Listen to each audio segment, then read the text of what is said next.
Hey everyone, welcome back to the another video and another session, another amazing session.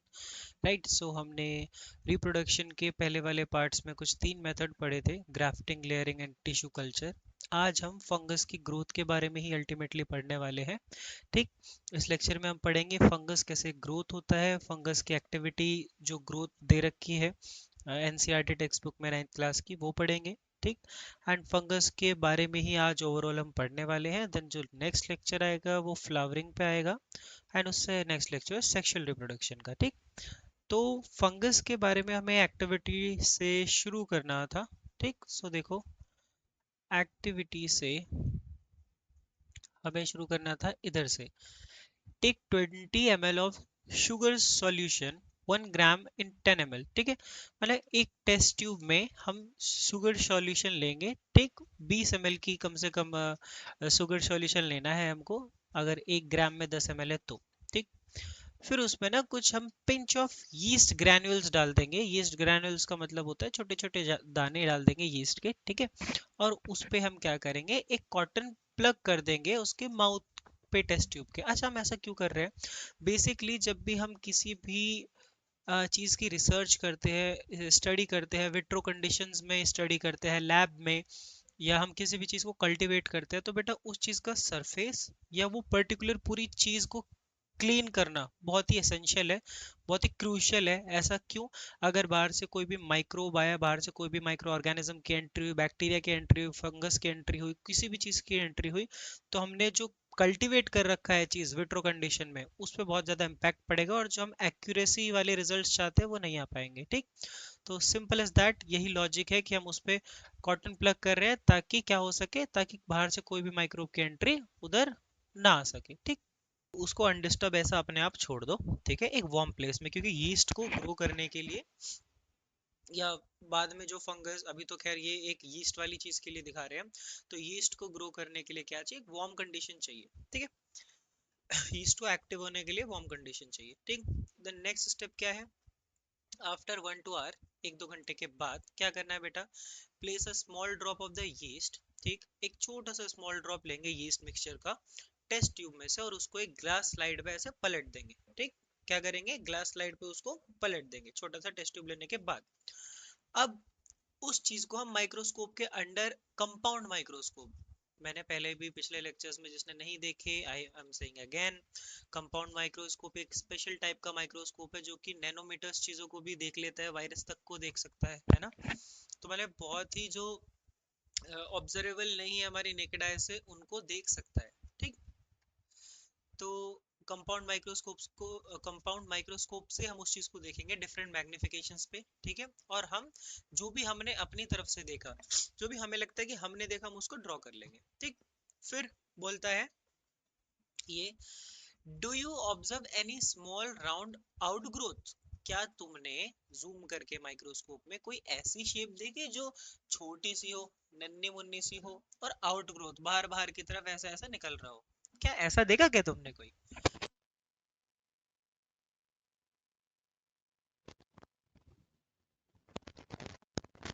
क्या बोलते हैं, birds. ठीक, emerging from the parent yeast cell as shown in 11.6, माने ये देखो, ये देख रहे हो, ये वाला डायग्राम जहाँ पे मैं ऐसे कर रहा हूँ, माउस कर्सर है जहाँ पे मेरा, ये वाले डायग्राम की बात हो रही है इधर। ठीक है, ये पेरेंट यीस्ट सेल से मिल रहा है हमें। ठीक, ये छोटे छोटे छोटे छोटे बर्ड्स बोलते हैं इनको। ठीक, do these features indicate that yeast is duplicating? yes, अगर ये एक से ज्यादा दिख रहे हैं, मल्टीपल दिख रहे हैं, इसका मतलब यही तो हुआ कि जो यीस्ट है वो मल्टीप्लाई हो रहा है, रैपिडली मल्टीप्लाई कर रहा है, अपने आसपास के चीजों को इन्वेड कर रहा है, और उसकी जो रेप्लिकेशन है वो बढ़े बढ़े जा रही है। ठीक, how do these observe help you in understanding the reproduction yeast? ये सारी चीजें तुम्हें कैसे मदद करती है रिप्रोडक्शन समझने में इन रिगार्ड्स टू यीस्ट? ठीक, कि यीस्ट कैसे ग्रो कर रहा है, ये सारी चीजें कैसे तुम्हें मदद करती है, तो इस पैराग्राफ के बारे में आगे दे रखा है। ठीक है, देखो, हाँ, कहाँ से है, इन ऑर्गेनिज्म से है ना। जब in organism such as hydra, a multi cellular animal, मैं पहले ही बता चुका हूँ, जिसमें एक से ज्यादा सेल होगा। ठीक है, मल्टी सेलुलर एनिमल होता है जैसे हाइड्रा। ठीक, हाइड्रा शेप ये देख लो, राइट में डायग्राम है। ठीक है, ये हाइड्रा है, बट हम हाइड्रा है ये बताने के लिए एक्टिविटी नहीं कर रहे, इसमें कैसे बर्डिंग होगी, कैसे अलग होगा, वो चीज है, तो अभी समझो धीरे धीरे। तो ये ऑर्गेनिज्म है, मल्टी सेल्यूलर एनिमल है, ठीक है। Repeated cell division at the specific site on the parent body produce a small outgrow called a bud। एक ही जगह पे जब बेटा सेल डिवीजन होता रहता है, मान लो ये एक पर्टिकुलर प्लेस है, am I visible? ये एक ही जगह पे मान लो पर्टिकुलर पेस है, इसमें ही बार बार mitosis mitosis mitosis mitosis mitosis mitosis mitosis, ठीक। जब ये पर्टिकुलर एक जगह पे बार बार होता रहेगा, तो यहाँ से एक फिर वो इंडिपेंडेंटली अपना निकल जाता है, क्या हो जाता है, इंडिपेंडेंटली अपना वो यहाँ से कल्टी मार लेता है कि यहाँ तो बहुत सेल डिवाइड कर लिया भाई मैंने, अब मैं यहाँ से चला जाता हूँ, तो यहाँ से चल के वो अपना कहीं और निकल जाता है, ठीक। तो इसमें भी यही चीज बोली है कि जब रिपीटेड सेल डिवीजन होता है एक स्पेसिफिक साइट पे, parent body produce a small outgrow, उधर ज्यादा बार डिवीजन होने की वजह से एक छोटा सा आउटग्रो कर्व उधर बन जाता है, छोटा सा आउटग्रो कर्व, उसको बर्ड बोलते हैं, ठीक है, क्या बोलते हैं, बर्ड। वो बर्ड अब भैया इतनी बार जब हो रहा था, जैसे एक एग्जांपल दूं मैं, अगर डॉक्टर एक जगह बार बार तुम्हें इंजेक्शन लगाएगा, तो इंजेक्शन लगाने के बाद एक ही प्लेस तुम्हारी बहुत ज्यादा खाल मोटी हो जाएगी, इन्फेक्शन टाइप हो जाएगी, क्या पता आगे जाके इन फ्यूचर उसको काटना पड़े उस पर्टिकुलर एरिया को, है ना। तो जब एक ही जगह पे बार बार डॉक्टर इंजेक्शन लगा रहा है और उस चीज को पर्टिकुलर मोटा कर दिया, तो उसको लिपिडोस्ट्रोफी बोलते हैं फार्माकोलॉजी की भाषा में। लिपिडोस्ट्रोफी का मतलब होता है एक ही बार इंजेक्शन को एक बार इधर इंजेक्टेबल करता गया तो उसकी वजह से क्या हो गया, उसकी वजह से वो एरिया सोलन हो गया। सेम जब एक ही बार मल्टी सेलुलर एनिमल, ये जो हाइड्रा था, ये प्रोड्यूस करता गया सेल डिवीजन होता गया तो एक नई बॉडी प्रोड्यूस होगी, वो बर्ड है, ठीक। यहाँ पे देख सकते हो तुम, कोने से एक बर्ड निकल गया, ठीक। तो ये बर्ड बेटा आगे जाके एनलार्ज होता है, बढ़ता है और सेपरेट हो जाता है उस पेरेंट सेल से, जहाँ जिस पर्टिकुलर एरिया पे उगा था ना, जिस पर्टिकुलर एरिया पे उगा था, अभी वहां से हट जाएगा, अभी हट गया, अभी इसका काम नहीं है। जैसे मान लो यहाँ, this is a random tube, okay, ये मान लो बर्ड है ना, ये उग रहा है उग रहा है उग रहा है उग रहा है उग रहा है, दिख रहा है, ये उग रहा है उग रहा है उग रहा है उग रहा है, एक टाइम पे आके अपना अलग हो गया। अब ये पर्टिकुलर पोर्शन अपना इंडिपेंडेंटली ग्रो करेगा आगे जाके, ये इंडिपेंडेंटली ग्रो करेगा, ठीक है। तो यही इस चीज का मतलब था कि एक जगह उगता गया फिर एक टाइम पे आके अपने पेरेंट्स से बिछड़ गया, एक टाइम पे आके इसने अपने पेरेंट्स को हटा दिया, क्यों, क्योंकि इसको भैया खुद का एनलार्ज ग्रो होना था। और ये this not a emotional story, this is just कि एक बर्ड एनलार्ज होता है, सेपरेट होता है पेरेंट से इंडिपेंडेंटली लिव करने के लिए, ठीक। तो इस प्रोसेस को जब एक सेल डिवीजन के दौरान एक पर्टिकुलर चीज डिटैच हो जाए और अपना इंडिपेंडेंटली ग्रो करे, है ना, तो उसको बोलते हैं बर्डिंग। क्या बोलते हैं, बर्डिंग, ठीक। This process is called budding. I hope this is clear, and मैं इस छोटी सी चीज से समझा पाया हूँ तुम लोगों को। हाइड्रा में क्या होता है, one can often see many birds growing on the parents body at the same time, माने तुम एक ही टाइम पे मल्टीपल बर्ड्स को देख सकते हो ग्रो होते हुए, बट एट अ टाइम, एक एक टाइम पे आने के बाद, एक टाइम पे आने के बाद वो सेपरेट हो जाते हैं अपने पेरेंट वाले सेल से और इंडिपेंडेंटली अपना वो ग्रो करते हैं, ठीक है। Are there other method of sexual asexual reproduction, sorry, asexual reproduction, are there other method of asexual reproduction, क्या मतलब है इस चीज का, asexual माने जो सिंगल पेरेंट हो, तो क्या कोई और भी मेथड है एसेक्सुअल रिप्रोडक्शन के माइक्रो ऑर्गेनिजम्स में। You have learn that food like fruits got rotten by microbes. हमने देखा है बहुत ज्यादा बार कि जो केले होता है, सेब होता है, आम होता है, कोई भी सिट्रस फ्रूट भी होता है ना, नींबू, ये सब एक टाइम पे आके सड़ जाता है, रोटन हो जाता है, रोटन माने सड़ना। पर क्या ये खुद ही सड़ गया, आई डोंट थिंक सो, खुद सड़ जाता है कोई फ्रूट।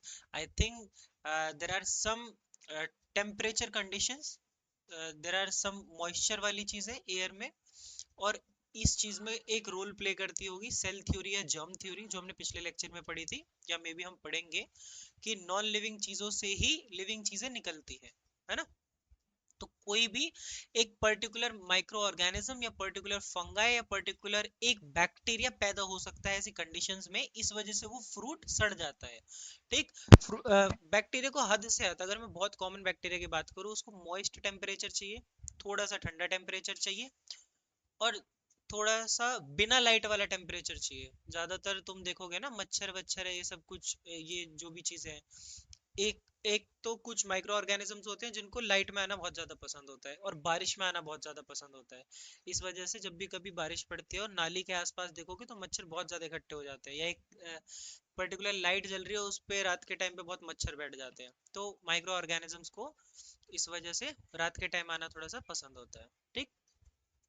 और लाइट में भी डिफरेंस है, सूरज की रोशनी में नहीं आएंगे वो, ये वाली आर्टिफिशियल लाइट में आते हैं। इसके पीछे का भी रीजन होता है। ठीक। हाँ, so where else do we find these microorganism, और कहाँ कहाँ हम इन microorganisms को पाते हैं? You may have noticed that if you leave cooked food on the kitchen counter for a day in a warm weather, it start to smell and may even grow fuzzy patches. देखो देखो देखो, लल्ला लल्ला लल्ला लल्ला, बात सुन। क्या होता है कि जब तुम किसी भी चीज को खुला छोड़ दो टेबल पे, ठीक है, कोई खाना पकाया उसको खुला छोड़ दे, खाना पकाने के बाद अगर मैंने खुला छोड़ दिया तो धीरे धीरे धीरे धीरे धीरे धीरे वो खाना श्रिंक होता चला जाएगा, बिल्कुल पापड़ टाइप बन जाएगा। बट अगर उस खाने में नमी थी, मॉइस्चर था, तो उसमें माइक्रो ऑर्गेनिज्म की ग्रोथ हो जाएगी। कभी भी नोटिस कर लेना, अगर कोई बंदा प्रोटीन पीता हो ना, प्रोटीन, अपने प्रोटीन के शेकर को, जो तुम्हारी बॉटल आती है पर्टिकुलर, प्रोटीन के शेकर को धोखे मत रखो, प्रोटीन के शेकर को ऐसे ही रख दो 2-4 दिन। उसमें से पहले हाथ तो बहुत बुरी स्मेल आएगी, दूसरी बात उसमें माइक्रो ऑर्गेनिज्म ग्रो होने लग जाएंगे, कीड़े चलने लग जाएंगे। एक्सपेरिमेंट करके देख लेना। ठीक। वो क्यों? क्योंकि वो प्रोटीन का जो टेम्परेचर या मॉइस्चर है वो पर्टिकुलर है एक माइक्रो ऑर्गेनिज्म के लिए ग्रोथ होने के लिए। ठीक। तो यही बताना चाह रहा है ये, कि किचन में भी अगर आप ऐसे खाना रख दोगे, एक वार्म वेदर हो, और वार्म वाले शब्द को बार बार इधर क्यों लाया जा रहा है, वार्म या मॉइस्ट, क्योंकि एक पर्टिकुलर जो एकदम परफेक्ट टेम्परेचर होता है किसी भी माइक्रो ऑर्गेनिज्म के लिए ग्रो करने का, वो वार्म होना जरूरी है। ठीक। उसमें से स्मेल आने लगती है, पैचेस बनने लगते हैं उस पे। ठीक। Black patches are often seen on a damp wall. इसका मतलब क्या है कि ब्लैक डंप माने गीली दीवार, ठीक है, सॉरी, डंप माने गीली दीवार, तो ब्लैक पैचेस ज्यादातर गीली दीवारों पे आने लगते हैं, तुमने देखा होगा। ठीक है। तो अगर ऐसा कुछ खाने पे आ रहा है तो इसका मतलब तुम क्या समझोगे? और दीवारों पे भी अगर काले काले पैचेस बन रहे हैं ना, उसका मतलब ये नहीं है सीलन हो रही है, उसका मतलब कभी ये होता ही नहीं है कि सीलन हो रही है। दीवारों पे पैचेस आने का मतलब सीधा सीधा होता है कि फंगस की थोड़ी थोड़ी कॉलोनीज जमा हो रही है, मतलब छोटे छोटे पार्ट फंगस के उधर एक्यूमुलेटिवली कलेक्ट हो रहे हैं। कॉलोनीज माने बहुत सारे, जब पर्टिकुलर चीज कलेक्ट हो जाए, तो वो भी डंप वॉल जो पैचेस आते हैं वो भी फंगस तुम्हारा कलेक्ट होता है। ठीक है। These are microorganisms. Where do these microorganisms came from? ये सारे microorganisms कहाँ से आते हैं? ठीक है। देखो, for long people thought living thing arose spontaneously from non-living matter. बहुत लंबे टाइम तक साइंटिस्टों ने क्या सोचा है, लोगों ने क्या सोचा, कि जो लिविंग चीजें हैं वो नॉन लिविंग मैटर से आ रही है। ठीक है।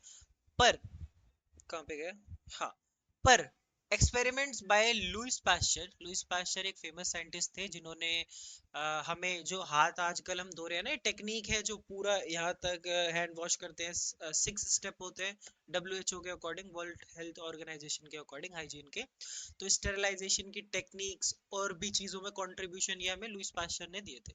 लुइस पास्चर की एक थ्योरी है बहुत ज्यादा फेमस, अगर इसमें लिखी हो तो, experiment by Louis Pasteur prove that new life always came from pre-existing life। ठीक है, सेल थ्योरी बोलते हैं शायद इसको। लुइस पास्चर ने बोला था कि लाइफ एक प्री एग्जिस्टिंग लाइफ से ही आती है, लाइफ कोई नॉन लिविंग चीज से नहीं आती। बट आगे जाके एक साइंटिस्ट थे, I don't know the name, I guess कि वो शायद रॉबर्ट कॉच थे, या वो, हाँ रॉबर्ट कोच थे शायद से, या कोई और थे। उन्होंने ये चीज को भी गलत प्रूफ करा था। मैंने कोई भी साइंटिस्ट की सेल थ्योरी टिकी नहीं बहुत लंबे टाइम तक, कोई फ्यूचर में आता गया उसको रॉन्ग प्रूफ करता गया। ठीक है। बट ये शायद थर्ड वाली थ्योरी थी, ये सच हो गई थी। तो लाइफ प्री एग्जिस्टिंग लाइफ से ही आती है, ये तो आज तक भी मानते हो भाई तुम लोग, है ना।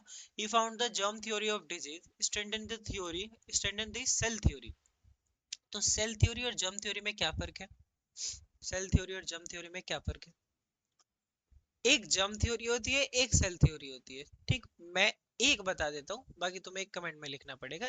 इस वे में थोड़ा सा लेक्चर इंटरेस्ट बना रहेगा। एक थ्योरी में क्या होता है, तुम्हें फाइंड करना है कौन सी थ्योरी में। एक थ्योरी में क्या होता है कि लाइफ नॉन लिविंग, मतलब जो हमारी लाइफ है, हमारा जीवन है, वो नॉन लिविंग चीजों से ही निकल के आया है। और एक थ्योरी बोलती है कि ऑलरेडी एग्जिस्टिंग चीजों से लाइफ निकल के आया है, ऑलरेडी एग्जिस्टिंग सेल डिवीजन से। तो कौन सी थ्योरी किसकी, उस साइंटिस्ट का नाम लिखो कमेंट में। एंड इस चीज को थोड़ा सा इंटरेस्ट बनाओ, लेक्चर को थोड़ा सा इंटरेस्टिंग बनाओ, ठीक है। चैट जीपीटी कर लो ना यार। All cells arise from pre-existing cells and led to the practices like food and instrument sterilization। मतलब जो हमारे लुईस पैस्चर सर थे, इन्होंने सेल थ्योरी वाली तो चीज दी ही दी। सेल थ्योरी वाली, देखो मैंने यही बता दिया तुम्हें, सेल थ्योरी वाली चीज दी है ना, कि प्री एग्जिस्टिंग सेल्स है, ये दिया था लुईस पैस्चर ने। और उन्होंने साथ साथ हमें फूड प्रैक्टिसेस या इंस्ट्रूमेंट्स का स्टेरिलाइजेशन करना सिखाया था। इंस्ट्रूमेंट का स्टेरिलाइजेशन मतलब हॉस्पिटल में एक इंस्ट्रूमेंट होता है फोर्सेप्स। फोर्सेप्स किसी भी ह्यूमन टिश्यू को होल्ड करने के लिए होता है। सीजर होता है, फोर्सेप्स होता है, इनोकुलेटेड लूप होता है, बहुत सारी चीजें होती है। तो उन सबको साफ कैसे करना है, टेक्निक्स क्या है, वो सब हमें लुईस पास्चर ने उनसे थोड़ा सा मिलाया। We can explore how things microorganism uh, we can explore how these microorganisms reproduce more closely by performing a simple activity that you can conduct at a home or in a school। माने तुम इस चीज को खुद से भी करके देख सकते हो कि लाइफ जो है तुम्हारी, मतलब माइक्रो ऑर्गेनिज्म कैसे रिप्रोड्यूस करते हैं, और अच्छे से कैसे समझ पाओगे तुम इसको, एक सिंपल अपने घर में भी तुम कर सकते हो, ठीक है। देखो, मेरी बात ध्यान से सुनने की कोशिश करना। पहला क्या है, take a small slice of a bread और a roti, lightly moisten it with a few drops of water. मान ले, एक मिनट, ठीक है, मेरे को एग्जांपल अगर लेना ही है तो let's just do some good thing. Am I visible? ये मान ले एक रोटी है, ये गोल नहीं बनी मेरे से क्योंकि लड़कों से गोल बनती नहीं, तो हम इसको एक गोल शेप में इमेजिन कर लेंगे, ठीक। मान ले एक रोटी है, बोला है take a slice of a bread, चल रोटी ना ब्रेड मान ले, ब्रेड मान लिया। अब इसको मेरे को थोड़ा सा पानी के साथ मॉइस्चर करना है, मैंने मान लिया इसमें पानी की ड्रॉप डाल दी, ठीक। ठीक, क्योंकि फंगस उगाने के लिए मॉइस्चर होना जरूरी है। मैंने क्या बोला था, कोई भी बैक्टीरिया कोई भी कुछ हो, वार्म और मॉइस्चर वाली कंडीशन जरूरी है। ये मैंने ब्रेड लिया, इस पे मैंने पानी के ड्रॉप डाल दिए। दूसरा क्या कह रहा है तेरे से, दूसरा पढ़, prepare a moist chamber using a plastic box और स्टील डब्बा। कोई भी स्टील का डब्बा ले, उसमें इसको रख दे, या एक बॉक्स ले जिसमें मॉइस्चर होना चाहिए, ठीक। Prepare place a thin layer of cotton in it, एक कॉटन की थिन लेयर बिछा उसमें, and cover it up with tissue paper and moisture it. ये सब ताम झाम करना, कॉटन टिश्यू ये सब इसलिए ताकि थोड़ा सा नर्म रहे, थोड़ा सा वार्म रहे, थोड़ा सा मॉइस्चर रहे, ठीक। विद प्री बॉइल्ड वाटर, थोड़ा सा पानी उबला हुआ होना चाहिए बेटा, ठीक। Put this slice of bread or roti on the wet cotton bed covered with tissue paper। अब जो हमने इतना सारा तामझाम बिछाया, टिश्यू पेपर और कॉटन और हल्का सा गर्म पानी, अब इस स्लाइस ऑफ ब्रेड को उधर ऐसे रख दे, कीजिए, लीजिए, ये हमने इधर रख दिया, ठीक। दो स्टेप कंप्लीट। थर्ड में क्या कहता है बेटा, keep the moist chamber in a warm and dark place। What I have told you earlier that any microorganism in the world needs a dark place, ठीक। रात के टाइम में ही अगर तुम देखोगे तो तुम्हें मच्छर ज्यादा लगते हैं, इसका कारण है मच्छरों को डार्क एनवायरनमेंट ज्यादा पसंद है। कोई भी माइक्रो ऑर्गेनिज्म की ग्रोथ देखो, कुछ भी देखो, कोई भी विट्रो कंडीशंस में हम लैब में किसी भी कल्टीवेट करते हैं किसी भी चीज को, तो उधर डार्क वाला एरिया ही होता है, क्योंकि वही माइक्रो ऑर्गेनिजम्स के लिए या फिर बैक्टीरिया के लिए सूटेबल होता है, ठीक है। तो keep the moist chamber in a warm and a dark place, पहला condition. Away away from direct sunlight, उसको सनलाइट से थोड़ा सा दूर रखना है, ठीक है। इफ द रोटी और इफ द ब्रेड और रोटी स्टार्ट्स ड्राइंग, अगर रोटी या ब्रेड सूखने लगे, बिल्कुल ही निचोड़ने लगे, इसका मतलब उनमें से नमी खत्म हो रही है। तो नमी खत्म नहीं होने देनी, क्योंकि नमी ही तो चाहिए। तो अगला लिखा होगा, मैं हम एज्यूम कर लेते हैं, अगला ये लिखा होगा पानी डालना है। क्या लिखा है, add a few drop of water to keep it moist, मतलब हमें थोड़ा सा पानी डालना है ताकि उसको मॉइस्ट रख सके, सिंपल सिंपल। अगला, ऑब्जर्व द ब्रेड और roti every day for any changes, रोज रोज इसको नोटिस कर। ये आज ऐसा था, मतलब दिख रहा हूँ क्या मैं, अब ये ऐसा है बिल्कुल, है ना, क्या पता 2 दिन में ऐसा हो जाए, 3 दिन में ऐसा हो जाए, 4 दिन में ऐसा हो जाए, है ना। इसको रोज नोटिस कर, और जो भी ऑब्जर्वेशंस हैं, जो भी रिकॉर्ड्स हैं, उनको, उस चीज को बिना टच करे उसको लिख ले, ठीक। आफ्टर 3 डेज, 3 दिन के बाद, ऑब्जर्व कर सरफेस को, ब्रेड के या रोटी के सरफेस को एक मैग्नीफाइंग ग्लास लेके, ठीक। एक मैग्नीफाइंग ग्लास लेके उसको ऑब्जर्व कर। तो क्या पाएगा, व्हेन इनफ, तुमने मतलब इसमें बोला है कि do you notice the growth of mould, तुमने देखा कि वो छोटी छोटी चीजें ग्रो हो रही हैं। When enough mold grows and spread on it, carefully take the box to the school laboratory. जब उस पर्टिकुलर बॉक्स में छोटे छोटे फंगस ग्रो होने लगे, मोल्ड ग्रो होने लगे छोटा छोटा, उसको ले जा और अपने स्कूल में जाके उस चीज की रिसर्च के बेसिस पे काम कर। But I want to tell you a very very important thing here, कि जो थर्ड पॉइंट है ना, keep the moist chamber in a warm and dark place away from sunlight. तो ये बेटा यहाँ, ये लाइन सिर्फ एक एनसीईआरटी की रीडिंग लाइन नहीं है, ये तुम्हें दर्शा रही है कि कंडीशंस क्या होनी चाहिए, विट्रो कंडीशंस क्या होनी चाहिए, विट्रो माने आर्टिफिशियल कंडीशंस क्या होनी चाहिए किसी भी फंगस को ग्रो करने के लिए। 3 कंडीशन तुम्हें दर्शाना चाह रही है, वार्म होना चाहिए, मॉइस्ट होना चाहिए और डार्क होना चाहिए। क्या होना चाहिए, वार्म, थोड़ा सा गर्माहट, मॉइस्ट होना चाहिए, थोड़ी सी नमी होनी चाहिए, और डार्क होना चाहिए, थोड़ा सा अंधेरा होना चाहिए। ये बेस्ट कंडीशन है, बेस्ट टेम्परेचर है फंगस या मोल्ड को ग्रो करने के लिए। इतना क्लियर है बेटा? आई होप इतना तो क्लियर होगा बच्चे। अगला देख, with the help of a needle, छोटी सी सुई के माध्यम से, छोटी सी सुई की हेल्प से, carefully transfer a little mold on to a microscope slide. एक छोटी सी सुई ले, वेट अ मिनट, एक छोटी सी सुई ले, ये वो टेबल थी जिसपे हमने इतना सारा तामझाम करके ग्रो करा था, इसको ऐसे करके बिल्कुल, और माइक्रोस्कोप है मान ले मेरे हाथ में, मैंने ऐसे कर दिया, अब मैं मैग्नीफाइंग ग्लास से इसको देखूंगा ऐसे, ठीक। इतना समझ आ गया? with the help of a needle carefully transfer a little mold onto a microscope slide, microscope slide का मतलब जहां हम चीजों को रख के ऐसे जूम करते हैं, ठीक। Under the guidance of a teacher, of course अगर तुम्हारा टीचर तुमसे ज्यादा नॉलेजेबल है तो उसको प्रोसेस पता होगा। अगर कोई माइक्रोबायोलॉजी का टीचर है, इफ ही और शी इज अ माइक्रोबायोलॉजिस्ट, तो उसके रिकमेंडेशंस के, उनके प्रिंसिपल्स पे आपको चलना पड़ेगा, क्योंकि वो आपसे बेटर जानते हैं, एक्सपीरियंस में भी और एज में भी। Add cotton blue stain, cotton blue stain का क्या मतलब है, स्टेन मतलब कोई भी एक कलर लगाना पड़, देखो सबसे पहले तो हमें नेकेड आई से दिखते नहीं है माइक्रो ऑर्गेनिज्म, ठीक। अगर हमारे पास कंपाउंड, डार्क, लाइट, इलेक्ट्रॉन, ये माइक्रोस्कोप के टाइप हैं। अगर इतने वैरायटी के और बढ़िया बढ़िया दुनिया में हद से बढ़िया माइक्रो वो मतलब माइक्रोस्कोप मिल जाए, और फिर भी ना दिख रहा हो माइक्रो ऑर्गेनिज्म, तो इसमें मशीन की थोड़ी गलती है जब वो छोटा इतना है। तो फिर बेटा माइक्रोस्कोप के अंदर एक डाई लगाते हैं, डाई मतलब एक कलर लगाते हैं, ताकि वो माइक्रो ऑर्गेनिज्म जो छुप रहा था वो विजिबल हो जाए। अगर उस पे कलर लगाएंगे तो माइक्रोस्कोप जो होगा उसका बैकग्राउंड होना या तो ब्लैक या ब्लू होना इंपॉर्टेंट है, तभी तो दिख पाएगा वो चांदने में, है ना। तो उस पे ब्लू स्टेन लगा दिया हमने, एक कलर डाई है जिससे हम उसको बेटर देख पाएंगे। यहाँ पे भी लिखा है, मेरे को एक्सप्लेन करने की जरूरत थी नहीं, a colour dye to help see it better, ठीक।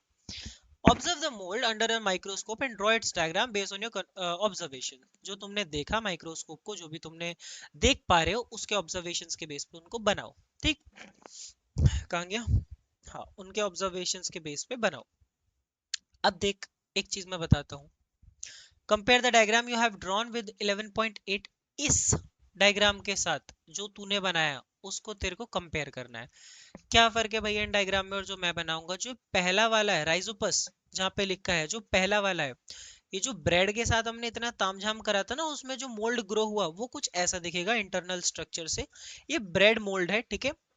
ये ब्रेड या फिर रोटी, क्योंकि दोनों थे इसमें, ब्रेड और रोटी लिखा था कि उन्हें मॉइस्चर करना है, तो ब्रेड और रोटी दोनों पे मोल्ड ग्रो होती है, ठीक है, दोनों पे उगती है, दोनों पे रिप्रोड्यूस होती है। तो पहला स्ट्रक्चर तेरे को ऐसा दिखना चाहिए, राइजोपस पहला ऐसा दिखना चाहिए। इसमें हाइफी होती है, ऐसी लाइन होती है, ठीक है। इसमें सैक होता है, शैक मतलब, शैक नहीं सैक, सैक मतलब कोई भी एक ऐसा पाउच जिसमें कोई भी लिक्विड फिल्ड हो, ठीक। और स्पोर्स तो तुम जानती हो, छोटे नन्हे नन्हे नन्हे नन्हे स्पोर्स जो अनफेवरेबल कंडीशंस में ग्रो कर जाते हैं, ठीक। अनफेवरेबल माने जब माइक्रो ऑर्गेनिज्म को ये लगे कि अब मैं इस सिचुएशन में सरवाइव नहीं कर पाऊंगा, तो वो अपने आप को एक कवच में ढक लेता है, उस कवच के नाम को ही स्पोर बोलते हैं, ठीक। आगे आएगा तो मैं समझाऊंगा, बाकी इतने डिटेल नीड नहीं है। तो ये रोटी या फिर ब्रेड वाली मोल्ड है जो ग्रो करेगी। राइजोपस इसका स्ट्रक्चर है, इंटरनल इसकी जो स्ट्रक्चर है वो ऐसी दिखनी चाहिए बेटा। फिर दूसरा क्या आता है, एस्परजिलस। एस्परजिलस क्या है, ये फ्रूट या फिर ग्रेन में उगने वाली चीजें है, ठीक है। या तो फ्रूट या ग्रेन या डंप वॉल में मिलेगी। डंप वॉल क्यों, गीली दीवार, वो काला काला जम जाता है और इसका इंटरनल स्ट्रक्चर भी ब्लैक है, ठीक है, इससे दिमाग लगा सकते हो। तो बेसिकली फंगस ही तो है, थोड़ी सी फंगाई तो है। तो एस्परजिलस या एस्परगिलस जो भी आप इसको बोलना चाहो, राइजोपस, ये ब्रेड या फ्रूट में, ये तुम्हारा किस चीज में मिलेगा, फ्रूट से ग्रेन में, ठीक। देख, molds on bread may look unpleasant but fungi benefit society greatly। अगर एक ब्रेड पे मोल्ड दिख रहे हैं तो ऐसा लगेगा क्या है यार, ये सड़ गया ब्रेड ये वो। बट एक बंदा अगर इसको ऐसे ही सोच से देख रहा है, जिसने मतलब पहले मान लो इस चीज की खोज ना हुई हो, और कोई एक ऐसी सोच से देख रहा है ब्रेड सड़ गया फेंक, और कोई साइंटिस्ट, अबे ये क्या हुआ, अबे इसमें क्या हो सकता है, ये अच्छा ये ऐसा होता है, इसका इंटरनल स्ट्रक्चर ऐसा होता है। पूरी दुनिया को एक इतिहास इतिहास दे दिया, पूरा का पूरा हिस्ट्री दे दी कि फंगस होती है ये। आगे जाके इससे दवाई भी बन पाई, आगे जाके इससे बुखार भी सही हो पाया, आगे जाके रिसर्च पेपर भी पब्लिश हुए, रिव्यू पेपर भी पब्लिश हुए, लोगों ने इस पर्टिकुलर चीज में स्टडी करी, माइक्रोबायोलॉजी को एक नया इन्वेंशन मिला। तो सोचो किसी के लिए ब्रेड सड़ना एक ये हो सकता है कि आज वो भूखा मर जाए, और किसी के लिए ब्रेड सड़ना कितनी बड़ी रचना हो सकती है किसी चीज की, मतलब कितनी बड़ी क्रिएटिविटी है किसी बंदे की, है ना। तो सोसाइटी को इसने भैया ग्रेटली बेनिफिट तो किया है, भले ही अच्छा लगे या ना लगे। Fungi grow very fast by spore formation. Do you know guys what is spore formation? और मैं जस्ट बोले जा रहा हूँ या फिर, स्पोर फॉर्मेशन का मतलब होता है, मान ले ये एक बैक्टीरिया है, ठीक, ये इतना बड़ा था बैक्टीरिया। अब भैया ये, इसको लगेगा कि खतरा है मेरे आसपास, कुछ ऐसी कंडीशंस आ रही है कि मेरे को खाना नहीं मिल पाएगा, तो मेरे को अपने आप को छोटा करना पड़ेगा खाना ढूंढने के लिए। दिख रहा हूँ मैं? हाँ, मेरे को अपने आप को छोटा करना पड़ेगा, मेरे को हार्मफुल एनवायरनमेंट से एस्केप करना पड़ेगा, या मेरे को अपनी छोटे से शेल में जाना पड़ेगा ताकि मैं सरवाइव कर पाऊँ। तो ये अपने आप को इतना सा बना लेता है। It is just a dotted representation, but बहुत छोटा बना लेता है माइक्रोस्कोप के हिसाब से, सोचो इतना बैक्टीरिया तो उसने आपको इतना बना लिया, उसी को बोल रहे हैं स्पोर फॉर्मेशन। अपने आप को बचाने के लिए वो स्पोर फॉर्म कर लेता है, ठीक है। एंड डिग्रेड वेस्ट, कहाँ पे थे, fungi grow very fast by spore formation and degrade organic waste and pollutants, कहाँ थे, हाँ, ये अपने आप को स्पोर फॉर्मेशन तो कर लेता है। और जो यहाँ पे लिखा है ना कि डिग्रेड ऑर्गेनिक वेस्ट और पॉल्यूटेंट, पॉल्यूटेंट और ऑर्गेनिक वेस्ट आगे जाके दो बहुत अच्छी लाइन है, मे बी इसी पैराग्राफ में है या फिर अगले में है, इसी में, आई डोंट नो। बट एक अच्छी चीज है, मैं आपको बताऊंगा इसमें से, ठीक है। इसका मतलब होता है कि कुछ पर्टिकुलर फंगस होती है ना, वो प्लास्टिक वगैरह को भी डिस्ट्रॉय कर देती है। तो तुम्हारे मन में ये आएगा कि भैया, अगर मेरी तरह सोच रहे हो, तो मेरे मन में आया था जब मैं पढ़ रहा था कि अगर कुछ फंगस प्लास्टिक को ही वेस्ट, मतलब प्लास्टिक को ही डिग्रेड कर सकती है, तो सरकार हर जगह फंगस ही क्यों नहीं उगवा देती है। I know it is a little bit tipsy of me, but curiosity थी, ठीक है, कि सरकार हर जगह फंगस ही क्यों नहीं ग्रो करवा देती। तो पता लगा जब मैंने आगे फर्दरली पढ़ा कि फंगस भी एक पर्टिकुलर टाइप की होती है, जो कि एक पर्टिकुलर प्लास्टिक को मार सकती है, ना कि हर प्लास्टिक को। और एक फंगस एक प्लास्टिक को डिग्रेड करने में 1 साल ले रही है, 6 महीने ले रही है, और हम पे कितने टन कचरा है, कितना टन, गाजीपुर जाओ कभी, कितना टन कचरा, दूर से ही बदबू आ जाएगी तुम्हें। तो उतनी करोड़ फंगस ग्रो करना, और ये मेथड, डोंट यू थिंक कि ये काम नहीं करेगा, मतलब काम करेगा क्या है, मेरे हिसाब से तो नहीं करेगा, है ना। तो fungi also play an important role in removal of heavy metals from industrial waste, ठीक है। ये कुछ कुछ फंगस क्या करती है, एक पर्टिकुलर चीजों को खाती है, जिसकी वजह से इंडस्ट्रियल जो कचरे वाली जगह होती है, या फिर जहाँ पे थोड़ा सा फैक्ट्री वाला चीज काम होती है, उनमें से एक सब्सटेंस में से हैवी मेटल को रिमूव कर देती है, ताकि उस चीज का वेट लाइट हो सके, या वो चीज थोड़ी सी क्या हो सके, पढ़ने लायक हो सके, रिसर्च बेस्ड हो सके थोड़ा सा, है ना। ऐसे इधर लिखा है कि many antibiotic are derived from fungi. बहुत हम जैसे फार्मा में पढ़ते हैं अपने कॉलेज में कि बहुत सारी एंटीबायोटिक, एंटीबायोटिक मतलब जो तुम्हारा बुखार दर्द वगैरह सब कुछ कम कर दे, जुकाम सही कर दे, है ना।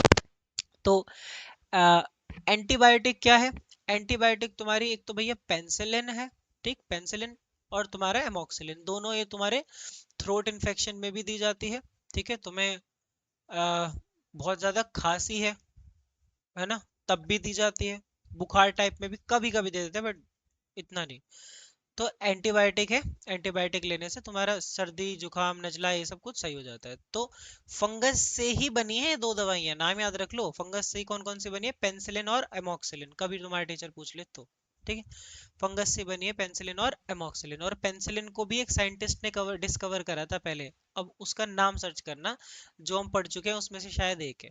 ठीक, saving countless life from bacterial infections. तो हाँ, एंटीबायोटिक वही बैक्टीरिया को ट्रीट कर रही है, थ्रोट इन्फेक्शन हो, कोई भी हो, कोई भी टाइप का बैक्टीरिया हो, है ना। एंटी फंगल ड्रग जो आज हम दे रहे हैं वो किसकी बदौलत दे रहे हैं, वो फंगस की ही बदौलत दे रहे हैं। और फंगस प्रैक्टिकली घर में कैसे उगा सकते हो ये भी तुम देख चुके हो। ठीक, do you know any fungus that can degrade plastic. तुम्हें कोई ऐसी फंगस पता है जो प्लास्टिक को डिग्रेड कर सके, ऐसा लिखा है कहीं? नहीं, बट मैं बता देता हूँ तुम्हें। ठीक है, एस्परजिलिस ट्यूबिजेनस, एस्परजिलिस ट्यूबिजेनस नाम की एक फंगस होती है जो प्लास्टिक को भी डिग्रेड कर सकती है। बट अगेन मैंने सोचा था कि सारी फंगस को डिग्रेड क्यों नहीं कर सकती, क्योंकि वो एक पर्टिकुलर टाइप के प्लास्टिक को ही डिग्रेड करती है, not every type of plastic. NCERT कितनी शानी है देख रहे हो, पूरा नहीं लिखा है इसमें, है ना। स्पेसिफिक वाली चीजें तोड़ सकती है, जैसे पॉलीयूरिया, पॉलीयूरिया होता है शायद, पॉलीयूरिया नाम है ना, पॉलीयूरिथ्रा या पॉलीयूरिया नाम है उसका। ठीक, do you observe any thread like structures with round sac at the tip। बोला है कि तुमने क्या कोई round sac at the tip, माने उसका स्ट्रक्चर डिस्क्राइब कर रहा है कि थ्रेड लाइक स्ट्रक्चर जैसा है, राउंड टिप है। तो इससे क्या पता लग रहा है हमें, क्या बोलना चाह रहा है ये बोलना चाह रहा है हाई, ये वाला राइजोपस में जो पार्ट था ना, हाइफे, ये राउंड शेप का है ना, और थ्रेड लाइक मटेरियल है नीचे नीचे इसके, और शैक एट द टिप है। ठीक, शैक एट द टिप, यहाँ पे ये शैक बोलते हैं इस वाले पार्ट को, शैक एट द टिप। तो ये पूरा स्ट्रक्चर ये हाइफे का ही डिफाइन कर रहा है कि तुम्हें क्या कोई ऐसा स्ट्रक्चर ऑब्जर्व हुआ, तो भैया हुआ, वो हाइफे वाला तो वो राइजोपस में आता है पूरा। ठीक है, फिर do you also see tiny round structure spores inside the sac. क्या तुमने छोटे छोटे कहाँ गया, क्या तुमने छोटे छोटे राउंड स्ट्रक्चर के स्पोर्स भी देखे एक सैक के अंदर, ऐसा भी देखा क्या तुमने?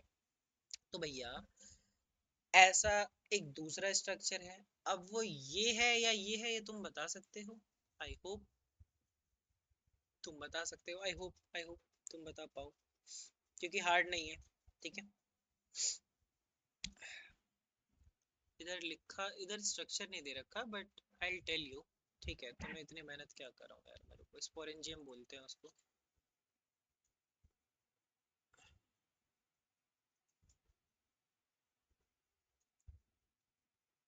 देख क्या लिखा था इधर, ध्यान से पढ़। Do you also see tiny round structure, tiny round structure inside the sac, tiny round structure देखो, tiny round structure inside the sac, छोटे छोटे round structure in inside the sac, तो इसको स्पोरेंजियम बोलते हैं, फंगाई के स्ट्रक्चर में ही आता है। ठीक है बेटा, इसको क्या शिट कहाँ गया, अच्छा स्पोरेंजियम बोलते हैं इसको। ठीक, where did the mold on your bread slice came from? It was not present when the bread was fresh। जब ब्रेड एकदम ताजा ताजा था तब तो फंगस आई नहीं, तो फंगस आई कैसे? हमने पिछले पेज के थर्ड पॉइंट में पढ़ा था कि फंगस को ग्रो होने के लिए मॉइस्ट टेम्परेचर चाहिए, पीछे करो पेज, कि मॉइस्ट टेम्परेचर चाहिए, वार्म चाहिए और डार्क चाहिए। तो हमने वो सारी विट्रो कंडीशंस जब एक बार आर्टिफिशियली तरीके से बनाई है, तो भैया वहां तो ग्रो होना बनता ही है फंगस का, है ना। अब भी ग्रो नहीं होगा कि अब हम सारी एक्टिविटी फॉलो कर रहे हैं तब भी। ठीक, तो वो हवा से नहीं आई बेटा, वो सारी कंडीशंस अप्लाई करने से आई है। ठीक है, you have you may have observe fungi on growing on रॉटन fruits, अभी पढ़ा हमने, जो फल वल सड़ जाते हैं, ठीक है, उन पे फंगस उग जाती है। In this cases fungus, in this cases fungi grew due to spores present in the air, जो हवा में स्पोर्स भी प्रेजेंट होते हैं ना, बैक्टीरिया अपने आप को स्पोर फॉर्मेशन कर लेते हैं, अभी बताया था। और स्पोर्स अगर हवा में प्रेजेंट होंगे तो फंगस उससे भी आ जाएगी, क्योंकि वो तो बंधा एरिया है ना, हवा मतलब पूरा, उससे हवा थोड़ी, जो हमने बंद कंडीशन बनाई थी उसमें वहां भी तो हवा प्रेजेंट होगी ना। तो बैक्टीरिया अगर आपको अपने आप को स्पोर फॉर्मेशन कर ले रहा है तो स्पोर फॉर्मेशन से भी हो जाता है। ठीक है, similarly in the case of bread, bread वाले केस में the mould grew from the spores already present in the air. Simple, मतलब हवा से ही आया। which settled on the moist bread and began reproducing rapidly। अब वो स्पोर आ गया bread पे, बैठ गया, वो रिप्रोड्यूस करता रहा, फंगस उगती रही अपने आप, ठीक है। Sperm are for in sac like structure हम देख चुके हैं। sac like structure में स्पोर फॉर्म हो जाता है, बट इसमें 11.8 लिखा है, 11.8 वाला ये रहा, ऐसा स्ट्रक्चर बन जाएगा, ठीक। और any swollen vesicle on a long strip of a fungal hyphae, ऐसे सोलन वेसिकल्स भी बन जाएगी हाइफे की, मतलब ये जो मोटी मोटी डंडी दिख रही है ना, इन्हें सोलन वेसिकल्स बोलते हैं, ठीक। Spores are produce in huge numbers, millions from one mold colony, मतलब एक बार में स्पोर्स 20 लाख या 30 लाख फॉर्म होते हैं, मिलियंस फॉर्म होते हैं, लाखों फॉर्म होते हैं, ठीक है। ऐसा नहीं कि एक दो स्पोर फॉर्म हो गया बेटा, बहुत ही million million of sperms form होते हैं, ठीक है। तो ये आपको चीज समझना जरूरी था, तो मैंने समझा दिया, ठीक है। स्पोर आर लाइट वेट, हल्के वजन, अगर छोटे छोटे हैं तो भाई हल्के वजन के ही होंगे, लाइट वेट ही होंगे। सिंगल सेल होते हैं, ठीक है, सिंगल सेल लिखा भी होगा इधर, ये रहा, सिंगल सेल होते हैं। और फ्लोट कर सकते हैं वो एयर में, अगर उनका वेट इतना कम है तो हमें समझ में आ रहा है वो तभी तो एयर से आके ब्रेड पे टपके होंगे जब वजन इतना कम है, सीधी बात। वेटिंग फॉर मॉइस्चर, मॉइस्चर के लिए वेट करते हैं, उन्हें जैसे कंडीशन मिला वो बैठ गए, रिप्रोड्यूस करने स्टार्ट हो गए, तो न्यूट्रिएंट मिला वो जर्मिनेट करने लगे क्विकली, एक नए इंडिविजुअल में, माने जैसे उन्हें कंडीशन मिला वो रिप्रोड्यूस करने के लिए रेडी हो गए, ठीक। In all the organisms studied so far in this chapter, the central process behind asexual reproduction is mitosis, मतलब जहाँ पे एक पेरेंट होता है, दो पेरेंट नहीं होते, तो एक पेरेंट में बेटा माइटोसिस ही आपका सेल डिवाइड करता है। माइटोसिस एक ऐसा प्रोसेस है जिससे सेल डिवीजन होती रहती है। तो जो हो रही है रैपिडली माइटोसिस प्रोसेस, इसके बारे में हम पहले बात कर चुके हैं पिछले लेक्चर में, ठीक।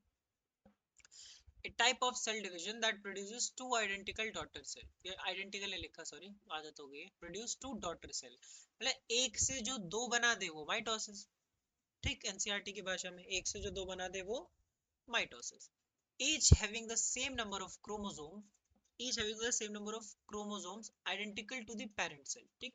मतलब वो अपने पेरेंट सेल से बिल्कुल सेम दिखता है, क्योंकि क्रोमोसोम उसमें क्या है, सेम होता है, ठीक। माइटोसिस में क्योंकि एक को दो में कन्वर्ट कर रहा है ना, दो डॉटर सेल में, तो इस वजह से सेम होता है क्रोमोसोम।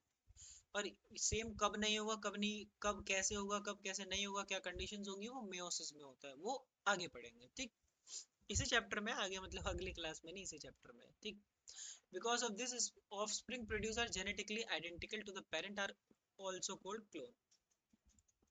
इसी माइटोसिस की वजह से जब एक सेल दो में डिवाइड हो जाता है या दो आइडेंटिकल डॉटर सेल में कन्वर्ट हो जाता है, तो इसी चीज की वजह से कभी कभी बच्चा बिल्कुल ही आइडेंटिकल दिखता है। यहाँ पे इस फ्रेज के दो मतलब है, जेनेटिकली आइडेंटिकल का मतलब या तो बिल्कुल ही सेम दिखता है, और एक क्लोन जो बोला है वो इस पर्पज से भी बोला है कि बिल्कुल सेम दिखता है तो टू कॉपी क्लोन, और एक इस पर्पज से भी बोला है कि बिल्कुल ही सेम नहीं दिखता, कुछ ना कुछ तो डिफरेंस होंगे। और जो वो कुछ ना कुछ डिफरेंस होंगे ये दर्शाना चाह रही है एनसीईआरटी कि वो मेयोसिस में पढ़ोगे लल्ला, तो मेयोसिस में जो सेक्सुअल रिप्रोडक्शन लिखा है इसमें पढ़ोगे तुम, ठीक है।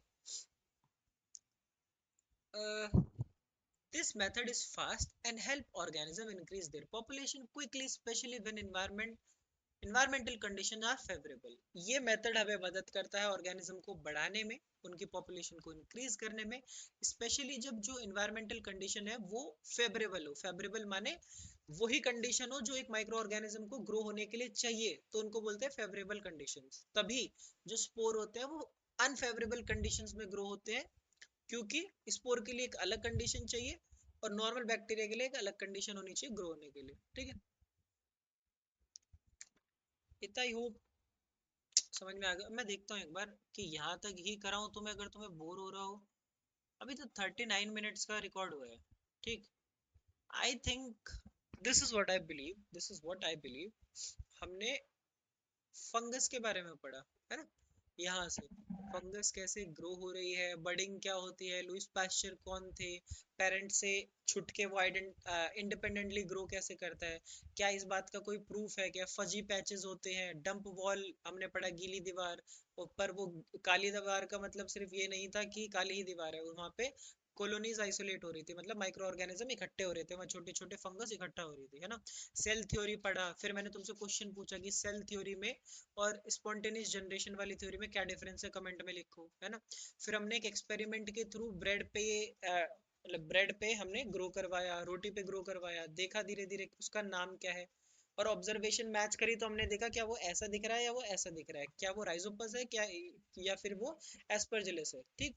हमने ये देखा, हमने उसको फिर ये भी देखा कि कौन सा टाइप की फंगस है जो प्लास्टिक को भी डिग्रेड कर सकती है, ठीक। और कौन से टाइप के प्लास्टिक को, पॉलीयूरिया वाले प्लास्टिक को डिग्रेड कर सकती है, और कौन से टाइप की फंगस होती है, एस्परजिलिस ट्यूबिजनस नाम की फंगस होती है, गूगल कर लेना, ठीक है। स्पेलिंग में बता देता हूँ, ASPERGILLUS, ठीक, TUBINGENIS, एस्परजिलिस ट्यूबिजनस, ठीक।